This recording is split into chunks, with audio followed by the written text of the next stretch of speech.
భైరవకోన మొత్తం కొండల్లో గుహల్లో ఎక్కువ ఋషులు మునులు తపస్సు చేసినవటండి. ఇక్కడైతే పైకి వెళ్ళాలి స్టెప్స్ ఎక్కేసి. ఆ పైన లోపల ఎంతో లోపలికుంది. అక్కడ శివలింగం ఉంది. దీపాలు వెలిగించున్నారు. అంటే చీకట్లోనే కనిపిస్తుందన్నమాట అది.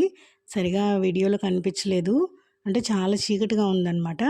ఇక అందరూ కూడా వస్తూ ఉన్నారనమాట. స్టెప్స్ అయితే చాలా పైకెక్కి వెళ్ళాలి. అక్కడ మునులు ఋషులు తపస్సు చేసిన ప్లేస్ అని చెప్పేసి పెద్ద తులసమ్మను కూడా పెట్టున్నారు. ఒక చెట్టుకైతే ఈ తాళ్ళు కడుతున్నారండి. అనుకున్న కోరికలు నెరవేరుతాయని చెప్పేసి అక్కడే తాడు వచ్చేసి 10 రూపీస్ లెక్కన అమ్ముతున్నారు.